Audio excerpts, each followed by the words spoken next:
आज आपण थायरॉइड बद्दल जाणून घेऊया। थायरॉइड हे दोन प्रकारे असते, एक हायपर आणि एक हायपो। तर हायपोथायरॉइडिझम मध्ये बेसिकली TSH हे खूप वाढलेलं असतं आणि हायपरथायरॉइडिझम मध्ये TSH हे खूप कमी झालेलं असतं।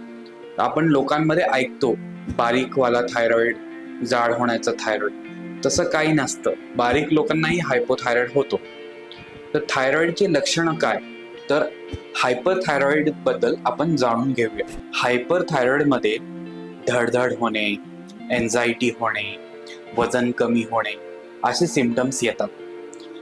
हायपोथायरॉइड मध्ये वजन वाढणे किंवा डिप्रेशन सारखं वाटणे किंवा पाळी इरेग्युलर होणे हे असे सिम्पटम्स येतात।